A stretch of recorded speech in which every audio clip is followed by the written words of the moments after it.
Hello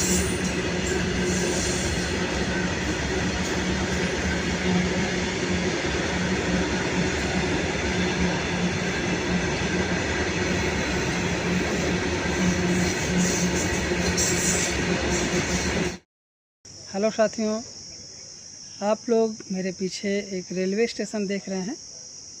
मैं इसी railway station पर कार्यरत हूं और मेरी जो पोस्ट है वो पॉइंट्समैन की पोस्ट है। आप लोग देख लीजिए ये कितना बड़ा रेलवे स्टेशन है।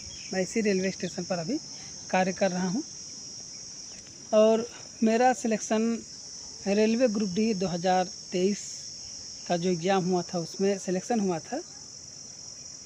मेरा सिलेक्शन कैसे हुआ और आप लोगों का सिलेक्शन कैसे होगा, तैयारी कैसी करनी है, कितने घंटे पढ़ना है, कौन कौन सी बुक पढ़ना है, मेडिकल में क्या होगा, डॉक्यूमेंट वेरिफिकेशन में क्या होगा, रनिंग में आप लोग कैसे क्वालिफाई होंगे, कब डिसक्वालीफाई होंगे, इन सभी चीज़ों की जानकारी आप लोगों को मैं इस वीडियो में दूंगा। साथियों, आप लोगों ने रेलवे ग्रुप डी का फॉर्म अप्लाई कर दिया है। अभी हाल ही में रेलवे ने एक सूचना जारी की थी जिसमें ये बताया गया कि किस जोन में कितने फॉर्म अप्लाई किए गए हैं। अलग अलग कैटेगरी वाइज भी वहाँ पर आप लोगों को देखने को मिला होगा। तो आप लोगों ने देखा कि ये जो वैकेंसी है ये 32,000 के समथिंग है और इसमें जो फॉर्म अप्लाई किया गया है वो 1,08,00,000 फॉर्म अप्लाई किए गए हैं। तो आप इसी से अंदाज़ा लगा लीजिएगा कि इस बार जो कट ऑफ रहने वाली है वो कितनी रहेगी और आप लोगों को कितनी मेहनत करनी पड़ेगी। तो आप लोगों को सबसे पहले अपनी तैयारी बेहतर करना है। तैयारी करने के लिए आप लोगों को अच्छी बुक लेना है। जैसे रीजनिंग पढ़ने के लिए आपके पास एक अच्छी बुक होनी चाहिए जिसमें पूरा सिलेबस दिया हो। मैथ पढ़ने के लिए आप लोगों के पास एक अच्छी बुक होनी चाहिए जिसमें पूरा सिलेबस हो और साइंस के लिए भी आप लोगों के पास एक बेहतर बुक होनी चाहिए। अगर आपके पास हथियार नहीं हो तो आप युद्ध नहीं लड़ सकते हैं। अगर आपके पास हथियार है तो आप युद्ध लड़ सकते हैं। इसी तरह से जब आपके पास बुक है तभी आप एग्ज़ाम दे सकते हैं। अगर बुक नहीं है तो आप एग्ज़ाम नहीं दे सकते हैं। अब बात आती है कि आप लोग कैसे जानेंगे कि कौन सी बुक अच्छी है। तो इसके लिए मैं आप लोगों को बताना चाहता हूं कि मैथ के लिए आप लोग सगीर अहमद की बुक लीजिएगा, रीजनिंग के लिए पीयूष सर की बुक ले लीजिए और साइंस के लिए आप लोगों को कक्षा 9 और 10 की NCERT सिलेबस की बुक पढ़ना है। जीएस के लिए आप लोगों को GS के लिए आपको लूसेंट पढ़ना है। करंट अफेयर के लिए आपको मंथली पत्रिका जो आती है उसको पढ़ना है। अगर इन सब चीज़ों को आप लोग पढ़ेंगे तो निश्चित ही आप लोगों का अच्छा नंबर आएगा। इस बार जो आप लोगों का सिलेक्शन होने वाला नंबर है वो 70+ रहने वाला है, क्योंकि सभी बच्चे मेहनत कर रहे हैं और इसमें वो बच्चे हैं जो पिछले साल 1-2 नंबर से सिलेक्शन रहने से रुक गए हैं। तो ये समझ लीजिए कि जो पिछले वर्ष के बच्चे हैं जिनका 1-2 नंबर से सिलेक्शन रुक गया था, वो बच्चे इस बार पूरी मेहनत से तैयारी कर रहे हैं और वो सोच रहे हैं कि उनका सिलेक्शन हो जाए। तो आप लोग भी अच्छे से मेहनत करिएगा और कोशिश करिए कि आप लोगों का जो नंबर रहे वो 70+ रहे। अगर आप लोग CBT 1 क्वालिफ़ाई करते हैं तो CBT 1 जो बच्चे क्वालिफ़ाई करेंगे उनको फिर रनिंग के लिए बुलाया जाता है। रनिंग में साथियों 2 प्रकार की रनिंग कराई जाएगी, जिसमें एक किलोमीटर रेस लगानी रहेगी और एक में 100 मीटर की रेस लगानी रहेगी। जो 1 किलोमीटर वाली रेस है उसमें आप लोगों को जो टाइम दिया जाएगा 4 मिनट 15 सेकंड का और 100 मीटर की रनिंग के लिए आप लोगों को 2 मिनट का समय दिया जाएगा। इसके साथ साथ आप लोगों को जो 100 मीटर की रनिंग है उसमें 35 किलोग्राम का वज़न भी लेकर के दौड़ना रहेगा। अब मैं आप लोगों को बताऊंगा कि रनिंग में ज़्यादातर बच्चे कब डिसक्वालीफाई हो जाते हैं। तो जब आप लोगों को 1 किलोमीटर की रनिंग कराई जाती है तो उसमें क्या करते हैं बच्चे, शुरू में पूरा जोर लगाकर दौड़ते हैं, जिससे कि जब उनका अंतिम राउंड होता है तो वहाँ पर जाकर के वो थक जाते हैं। फिर वो धीरे धीरे दौड़ने लगते हैं और अंत में उन्हें ज़्यादा समय लग जाता है। तो आप लोगों को रनिंग करते समय ध्यान देना है कि शुरू में आप लोगों को ज़्यादा स्पीड में नहीं दौड़ना है, जिससे कि आप लोगों की सांस फूल जाएगी और आप लोग थक जाइएगा। दूसरे जो बच्चे ज़्यादा डिस्क्वालीफाई हो रहे थे वो वेट में था। वेट में आप लोगों को 35 किलोग्राम लेकर के दौड़ना रहेगा। तो उसमें बहुत सारे बच्चे क्या करते थे, 35 किलोग्राम वज़न उठा करके दौड़ना स्टार्ट कर देते थे। जब आप दौड़ना स्टार्ट कर दीजिएगा तो आपका पैर जो है वो एक दूसरे से टकराएगा और आप लोग बीच रास्ते में ही गिर जाएंगे। तो कोशिश करिएगा कि आप लोग दौड़िए नहीं, थोड़ा स्पीड में चलिए, चलने की प्रैक्टिस रखिए। आप स्पीड में जब चलेंगे तो 2 मिनट के अंदर ही आप लोग आसानी से 100 मीटर की रेस क्वालिफाई कर लेंगे। अगर आप लोग दौड़ेंगे तो आप लोग वहीं पर गिर जाएंगे और फिर आपका 100 मीटर का जो रेस है वो डिस्क्वालीफाई हो जाएगा। इसमें आप लोगों को एक भी मौके नहीं दिए जाते हैं। तो ये मत सोचिएगा कि आपको मौका मिल जाएगा, मौका नहीं मिलता है। अगर आप लोग बीच रास्ते में गिर जाते हैं वज़न लेकर के तो आप लोगों को डिस्क्वालीफाई कर दिया जाएगा।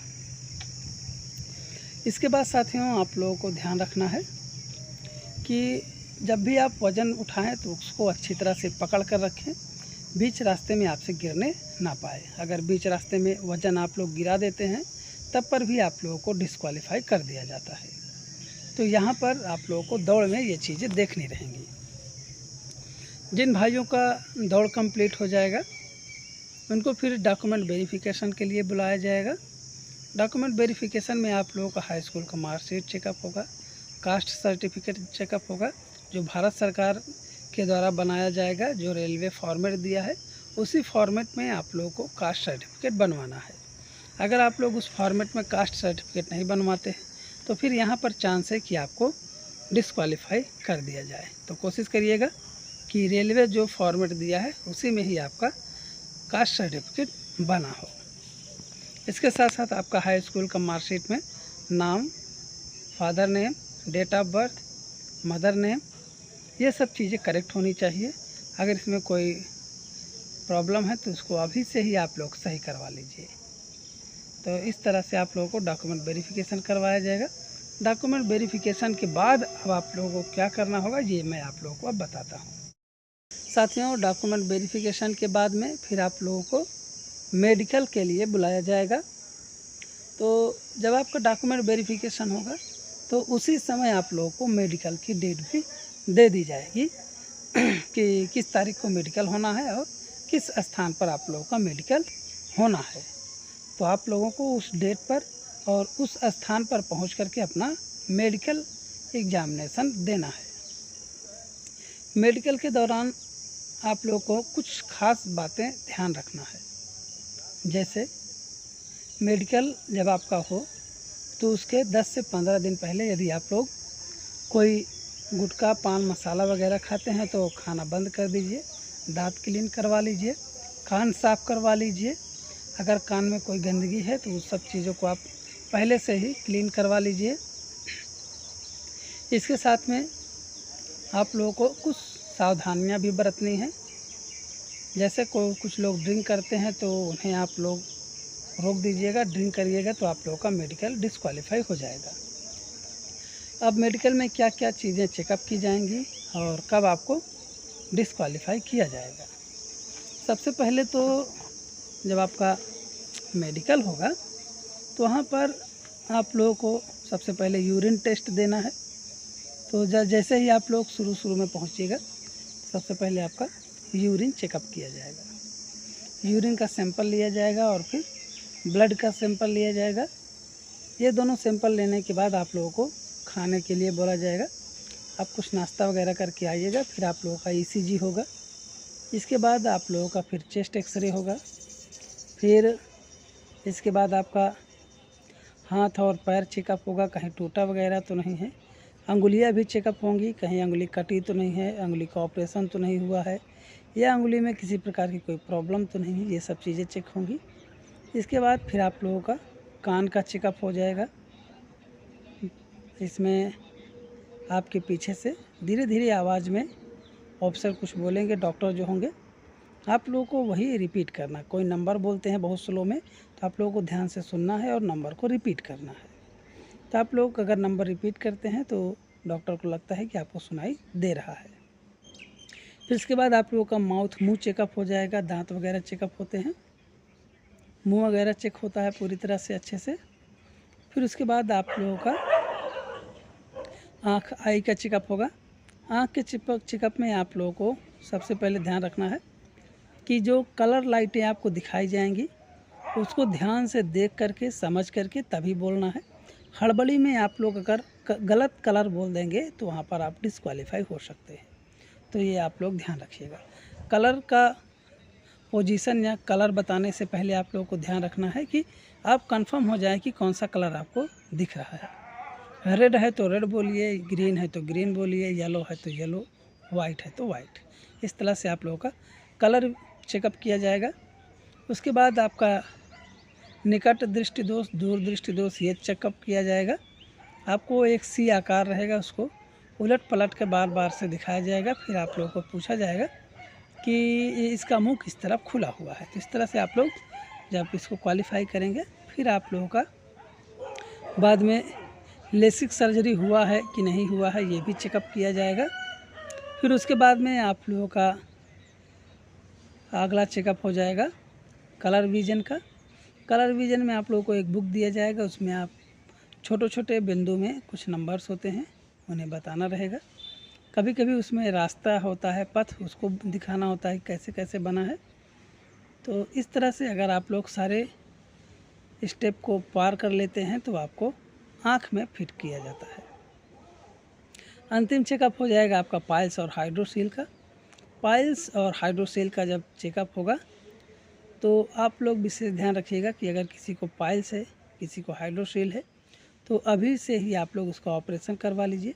यदि आप लोग ऑपरेशन करवा लेते हैं तो वहाँ पर कोई प्रॉब्लम नहीं होती है। डॉक्टर आपसे पूछते हैं कि पाइल्स का ऑपरेशन हुआ है क्या या फिर हाइड्रोसील का ऑपरेशन हुआ है क्या, तो वहाँ पर आप लोगों को एक कॉलम रहता है, उसमें फिल करना रहेगा कि हाँ हमारा ऑपरेशन हुआ है, तो आपको कोई प्रॉब्लम नहीं होगी। अगर आप लोगों को हाइड्रोसील वहाँ पर पकड़ा जाता है या पाइल्स पकड़ी जाती है तो फिर आप लोगों को रीमेडिकल मिलने का चांस रहता है। तो इन चीज़ों को आप लोग अवॉइड कीजिएगा। अगर आपको प्रॉब्लम है तो अभी से ही उसको ठीक करवा दीजिए, नहीं तो बाद में फिर आप लोगों को थोड़ा बहुत परेशानी झेलने को देखने को मिलेगी। आँख में अगर आप लोग पूरी तरह से फिट हैं तो आप लोगों को अच्छी पोस्ट मिलेगी। अगर A2 मेडिकल आपका आ जाता है तो पॉइंट्समैन की पोस्ट मिल जाएगी। इसी तरह से आप लोगों का अगर B1 आता है, A3 आता है, तो अलग अलग डिपार्टमेंट की पोस्ट आप लोगों को अलॉट कर दी जाती है। जब आपको अलग अलग डिपार्टमेंट में जिसमें चयन होगा वो डिपार्टमेंट उनको दिया जाएगा मेडिकल के बाद। फिर आप लोगों को ट्रेनिंग होगी। ट्रेनिंग अगर ट्रैकमैन में आप जाएंगे तो शायद 10 दिन की ट्रेनिंग या 7 दिन की है। पॉइंट्समैन में आएंगे तो आपको 28 डेज़ की ट्रेनिंग रहेगी, जिसमें 4 दिन का रेस्ट रहता है संडे को छोड़ करके। अगर संडे ले करके 28, अगर संडे छोड़ते हैं तो 24 डेज़ की ट्रेनिंग रहेगी। ट्रेनिंग के दौरान आप लोगों को बेसिक मिलेगा प्लस DA मिलता है। बेसिक DA के साथ साथ आप लोगों की ट्रेनिंग होगी। जब आप लोग परमानेंट ड्यूटी करना स्टार्ट करेंगे तब वहाँ पर आप लोगों को basic DA, transport allowance, travelling allowance, house rent या चारे जिसको बोला जाता है, इसके साथ साथ आप लोगों को नाइट ड्यूटी अलाउंस, NH, इस तरह से सारे जो बेनिफिट्स हैं आप लोगों को मिलने स्टार्ट हो जाते हैं। फिर आप लोग परमानेंट ड्यूटी करते हैं। अलग अलग डिपार्टमेंट में अलग अलग काम होते हैं। जो डिपार्टमेंट आपको अलॉट होगा उसमें आपको उस डिपार्टमेंट में जो भी काम रहते हैं वो आपको करने रहेंगे। पॉइंट्समैन की मेरी ड्यूटी है तो मैं आप लोगों को पॉइंट्समैन के कार्य बता सकता हूँ, लेकिन अलग डिपार्टमेंट के बारे में जानकारी ले करके मैं आप लोगों को बताऊँगा। और अगर आप लोग चाहते हैं कि आप लोगों को मैं गाइड करूं, आपको बताऊं कैसे तैयारी करना है, कैसे सिलेक्शन लेना है, तो आप लोग चैनल को सब्सक्राइब ज़रूर कीजिएगा। जय हिंद।